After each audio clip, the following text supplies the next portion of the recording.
Ini saya digembrong nyamuk. Nyamuk? Mau disemprot parfumku dulu? Oh tidak. Yang ada dalam tanggung jawab saya hanya Guru Gembul Channel dan Gembulikum. Assalamualaikum Baraya, selamat datang kembali di Gembulikum. Itu lebih. Ini yang viral Pak Guru di Jawa Tengah kita ngomongin. Jadi ada perempuan, dia duduk makan nasi Padang. Non Muslim. Nah, ketika duduk si bajunya ngangkat sedikit. Oke. Sehingga bagian belakangnya terlihat. Oh, ceng-celengannya. Nggak tahu, cuman di keterangannya terlihat. Terus ibu-ibu datang. Auratmu. Ibu nggak semua orang Islam, Ibu. Nggak Islam pun. Nggak semua orang Islam. Tapi itu kok nunjuk-nunjukkan itu. Yang nunjukin gimana kok? Ibu ngutusin dosa ibu masing-masing aja, nggak usah ngutusin saya. Udah Bu. Maaf ya Bu. Nggak usah minta maaf, Fit. Kita nggak salah kok. Dia yang duluan gangguin aku. Sopan kah orang pegang belakang orang? Malu Ibu, malu. Udah tua. Nggak malu aku. Kan jual diri. Suami ibu aja suka nonton bokep. Oh. Dia direct langsung menegur Pak Guru. Dan di beberapa kejadian juga ada orang yang langsung ngedirect komentarin seperti itu. Rata-rata selalu sama dari Muslim ke non-Muslim. Oke, sebenarnya ini tuh harusnya ya jangan dulu dibawa ke Muslim dan non-Muslim hijab dan pakai baju seksi gitu. Bisa aja kita tuh melihat dalam kacamata yang lebih luas. Seperti apa? Misalkan si ibu yang pakai kerudung yang marah-marah itu sebenarnya adalah ekspresi rasa tidak aman ketika melihat perempuan-perempuan yang tampilnya seksi. Karena si ibu itu ngerasa bahwa si suaminya tuh jelalatan. Jadi si suaminya jelalatan dan suka lihat sama yang gitu-gitu. Dan akhirnya dia tuh merasa agak impulsif gitu. Jadi agak mudah bereaksi gitu ketika menghadapi perempuan-perempuan yang seperti itu. Jadi ini lebih ke arah kecemburuan gitu. Bisa kayak gitu kan. Atau ini juga adalah ekspresi dari rasa takut terhadap masa depan. Kenapa bangsa kita tuh menjadi semakin tebar aurat? Kenapa ini? Kan bisa seperti itu. Jadi kacamatanya sih harusnya menjadi lebih luas lagi dalam hal ini. Dan ini juga pernah saya singgung. Tapi dalam pendekatan yang benar-benar murni tanpa tendensi gitu. Tapi ini adalah sains misalkan. Gini, admin, coba saya nanya gini ya. Kalau laki-laki catcalling ke perempuan, ke perempuan yang lewat gitu, itu pelecehan seksual bukan? Sekarang termasuk pelecehan seksual. Sekarang termasuk pelecehan seksual. Karena apa? Karena dia mengekspresikan rasa ketertarikan seksualnya yang tidak dikehendaki oleh si lawan jenisnya, tapi disampaikan. Jadi si perempuan tidak mau digituin, tapi si laki-lakinya gitu, berarti itu pelecehan. Nah, sekarang coba kalau dibalik. Ada perempuan yang tampil sangat seronok, seksi pisan misalkan ya, lewat di depan kita. Nah, itu pelecehan seksual buat laki-laki nggak? Kan si laki-laki itu nggak pengen ngeliat, tapi dia disuguhi oleh pemandangan itu, dan itu sebenarnya adalah ekspresi dari si perempuan untuk menunjukkan bahwa menunjukkan gender perempuannya gitu. Kan kalau pakai baju seksi gitu, misalkan ya, menampilkan bujalnya gitu ya, menampilkan pahanya, itu kan menampilkan keperempuanannya dia gitu. Nah, itu ditampilkan kepada laki-laki. Jadi sama-sama ekspresi seksual. Si laki-laki yang catcalling itu adalah ekspresi seksual yang ditampilkan kepada orang yang tidak menginginkannya. Begitupun si perempuan yang tampil seksi adalah ekspresi seksual. Dan ditampilkan kepada laki-laki yang tidak menginginkannya. Misalkan seperti itu. Sok, menurut dirimu itu sama nggak? Setara atau enggak?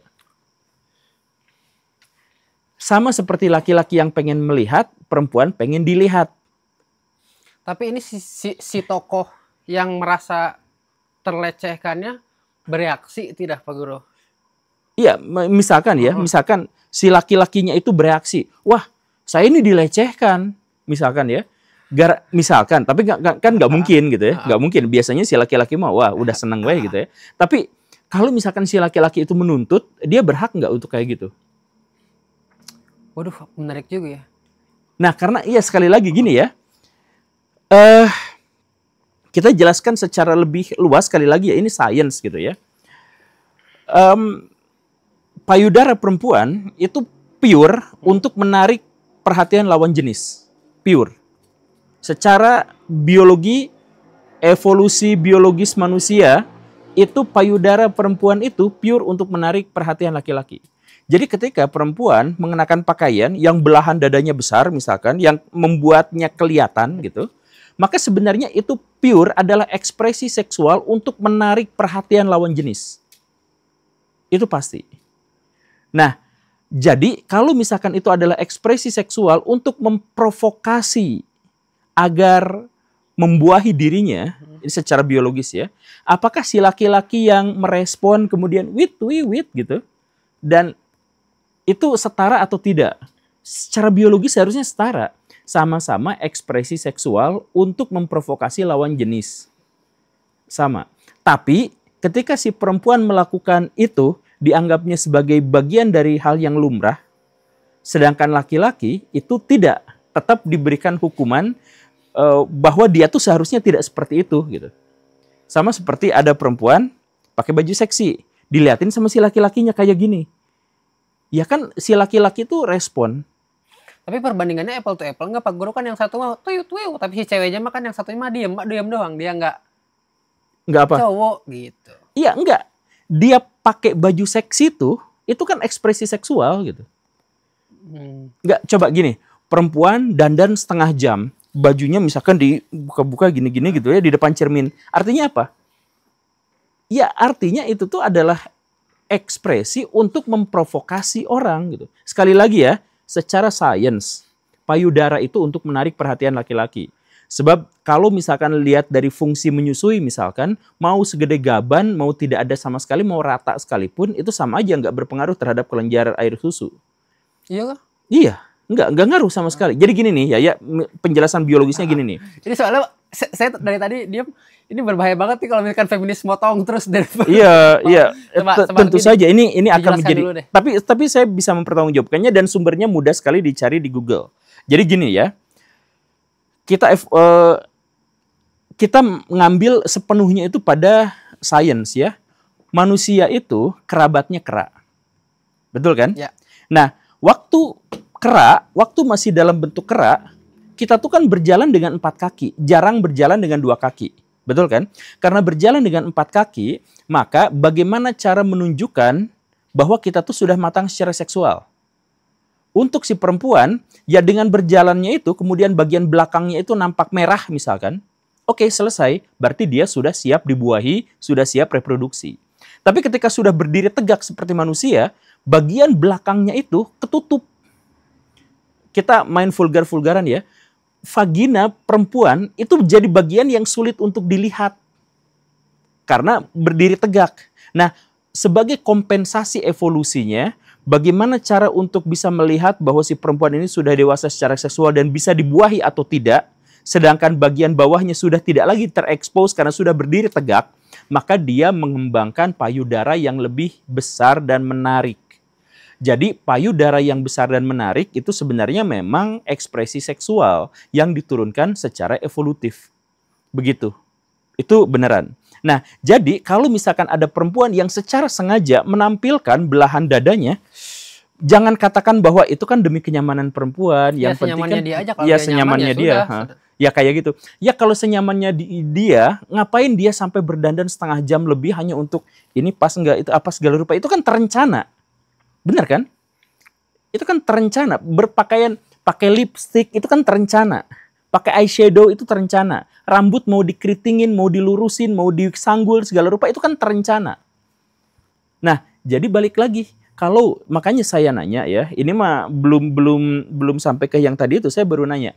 Kalau misalkan si perempuan memperlihatkan belahan dadanya kepada laki-laki dengan mengenakan pakaian yang secara sengaja dan terencana terbuka seperti itu kan sebenarnya adalah memprovokasi si laki-laki untuk melakukan aktivitas seksual. Tapi kalau si laki-lakinya udah santai aja, biasa ngeliat yang begitu, gimana Pak Guru? Oke, nggak apa-apa. Nah, berarti ketika si laki-laki misalkan fit view dan si perempuan santai aja, itu juga berarti nggak apa-apa kan? Nggak jadi masalah kan? Gitu kan? Ya. Nah, kalau misalkan si perempuannya marah digituin, oke, itu pelecehan seksual. Maka si laki-lakinya pun berhak untuk mengatakan bahwa saya juga dilecehkan karena saya diprovokasi. Saya tidak berkehendak untuk melihat pemandangan itu, tapi dia merencanakan dari rumahnya setengah jam dandan untuk bisa memperlihatkan bagian dadanya kepada orang-orang. Bisa nggak seperti itu? Nah, pada bagian inilah peradaban barat itu menjadi sangat-sangat problematik gitu. Makanya kalau misalkan nanti ini takut dipotong sama feminis dan sebagainya, ya nggak apa-apa karena ini adalah bagian yang problematik. Saya nggak akan menghasilkan sebuah klaim gitu. Saya mengajukan sebuah pertanyaan. Karena kalau misalkan sudah ngomong seperti ini pada bagian ini, bahkan ChatGPT akan berbohong. Saya kasih jaminan ChatGPT, Gemini, DeepSeek akan berbohong. Oke, saya mau mengajukan pertanyaan yang kayaknya lebih jauh dari video reaction tadi. Tapi sebelum ke pertanyaan, saya mau nanya, Pak Guru pernah membahas ini secara detail nggak? Biar saya cantumkan di deskripsi. Ada, tapi kan videonya belum terupload. Nantilah kapan-kapan kita upload. Oke, setidaknya berarti Pak Guru udah dibikin kan videonya. Udah bikin. Nah, pertanyaan saya ini dari si tindakan si perempuan, terus si laki-laki merasa dilecehkan. Nah, tindakan si perempuan yang pakai kerudung juga, itu kan sebenarnya adalah kompetisi seksual. Itu juga ada penjelasannya dalam evolusi biologis, evolusi seksual itu ada. Itu kan kompetisi seksual. Dengan yang tertutup dan terbuka, mereka ngerasa kok ini kompetisi yang sama gitu. Iya, yang si ibu itu jangan lalu secara sepihak langsung kita sebut, wah ini mah gara-gara urusan agama gitu ya. Mungkin itu adalah ekspresi dia dalam kompetisi seksual. Dia merasa terancam karena si laki-lakinya bisa aja jelalatan ke si perempuan itu dan menjadi lebih tertarik, kemudian selingkuh dan akhirnya dia dicampakkan, jadi overthinking ke sana ke sini dan sebagainya. Itu juga mungkin aja seperti itu gitu. Ini saya mau mengajukan pertanyaan. Ini sebenarnya di luar konteks yang tadi, tapi saya kepikiran Pak Guru. Kalau misalkan si perempuan nih beraksi dengan memakai pakaian minim, menurut Pak Guru, pemerkosaan itu terjadi faktor utamanya si perempuan atau si laki-laki? Oh, kalau pemerkosaan pasti si laki-laki. 100%. 100%. Karena untuk memperkosa itu butuh kekuatan. Jadi pemerkosaan itu membutuhkan privilege pria gitu. Jadi misalkan gini, pemerkosaan tidak akan terjadi kalau si perempuan lebih kuat daripada laki-laki. Bener kan? Itu seperti yang cerita Nabi siapa gitu yang memperkosa sama raja. Iya, betul. Jadi kalau misalkan si perempuan lebih kuat daripada si laki-laki, maka pemerkosaan tidak akan terjadi. Tapi kenapa pemerkosaan terjadi? Ya secara privilege laki-laki memiliki tubuh yang lebih kuat. Jadi satu-satunya yang paling mungkin bisa menahan dari pemerkosaan itu, ya hanya laki-laki itu sendiri. Hanya laki-laki, tidak berpengaruh dengan pakaian perempuan seperti apapun? Ya enggak. Misalkan ada perempuan yang sangat seksi dan kemudian libido seksual si laki-lakinya itu naik drastis gitu. Ya tinggal olahraga tangan, sebenarnya bisa selesai. Dia bisa berinisiatif untuk itu dan selesai semuanya. Tapi kan tidak. Nah, gitulah kurang lebihnya. Jadi eksekusi dari pemerkosaan itu sepenuhnya adalah inisiatif dari laki-laki. Dan yang paling mungkin bisa menghentikan itu juga adalah laki-laki. Sebab kalau perempuan, ya tadi itu, secara privilege laki-laki itu mendapatkan kekuatan lebih secara fisik. Jadi dia yang bisa memperkosa dan dia juga bisa menghentikannya. Waduh, ternyata lukanya. Ini makin jauh Pak Guru, tapi saya sebenarnya agak ngeri-ngeri sedap nih. Fadlizon mengatakan tidak ada pemerkosaan di tahun 98. Ada. Dan dia meminta kalau ada ya tunjukkan buktinya. Menurut Pak Guru? Ada, cuman yang perbedaan di sini tuh perbedaan perspektif. Jadi Pak Fadlizon juga saya menduga sih hanya komunikasinya aja yang kurang baik gitu. Jadi maksudnya gini nih. Ini juga masalahnya pelik sekali, Min. Pemerkosaan di era 98 itu benar terjadi, ada nggak kasus yang seperti itu? Ada. Apakah pemerkosaan itu jumlahnya banyak? Banyak. Apakah jumlah yang banyak dari pemerkosaan itu bisa kita sebut sebagai pemerkosaan massal? Bisa. Nah, tetapi masalahnya adalah apakah pemerkosaan itu benar-benar disebut sebagai pemerkosaan massal atau itu adalah kasus-kasus yang terjadi secara parsial. Parsial itu gimana sih? Terpisah-pisah gitu. Terpisah-pisah tapi di waktu yang bersamaan. Nah, jadi gini nih. Kalau misalkan istilah pemerkosaan massal, berarti ada satu entitas politik yang merekayasa agar ada pemerkosaan massal. Ada yang seperti itu. Itu yang mau dibantah sama Pak Fadlizon. Oh iya, di Kompas ini pernyataannya, saya yakin terjadi kekerasan seksual. Saya yakin terjadi kekerasan seksual waktu itu terjadi seperti penjelasan saya terjadi, tetapi massal itu sistematis. Nah, iya itu tuh kan. Ternyata saya sudah bisa menduga. Iya, betul. Iya, jadi maksudnya gini nih, ya. Kita jelasin dulu ya. Pemerkosaan massal itu terjadi hampir di setiap peperangan. Karena apa? Karena ketika kita perang, kita membutuhkan menjatuhkan mental lawan. Dan cara menjatuhkan mental lawan adalah diantaranya melakukan pemerkosaan massal.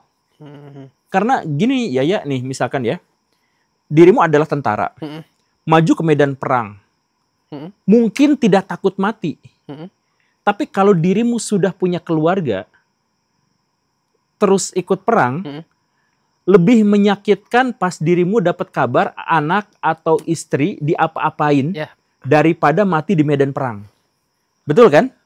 Nah, makanya sudah menjadi kebiasaan dari zaman dulu untuk menghancurkan mental lawan itu bukan hanya pembunuhan terhadap si tentaranya, tetapi melakukan pemerkosaan terhadap orang-orang yang terlibat di situ. Nah, itu makanya harus ada tokoh yang menciptakan pemerkosaan massal itu, berinisiatif atas pemerkosaan massal itu. Nah, di zaman Orde Baru, di akhir Orde Baru dan awal Orde Reformasi tahun 98, kerusuhan terjadi. Pemerkosaan itu ada, jumlahnya banyak iya, tapi apakah itu diinisiasi oleh satu pihak? Saya secara pribadi setuju bahwa itu adalah pemerkosaan massal dan saya menduga, ini mah dugaan saya, mungkin Pak Harto atau orang-orang di bawahnya itu memang berinisiatif di sini. Karena untuk menciptakan chaos. Menciptakan kekacauan agar apa? Agar orang-orang kembali kepada zona nyaman di era pemerintahan sebelumnya. Itu dugaan saya. Tapi ketika Pak Fadlizon mengatakan tidak ada yang berinisiatif, maka saya juga setuju. Jadi secara pribadi saya percaya ada pemerkosaan massal yang diinisiasi oleh seseorang. Tapi kalau misalkan Pak Fadlizon ingin menghapuskan dari buku sejarah, itu saya setuju. Karena ya itu sangat-sangat berbahaya sebenarnya dampaknya itu. Jadi lebih baik kita akui memang di situ ada pemerkosaan, ada jumlah yang banyak perempuan-perempuan yang begini dan begitu dan sebagainya. Tapi untuk menunjuk bahwa itu sistematis, nah itu beda cerita. Sama seperti ginilah. Ada perang di Iran dan Israel. Korban di pihak Iran 1.000 orang. Korban di pihak Iran itu disebut korban pembantaian bukan?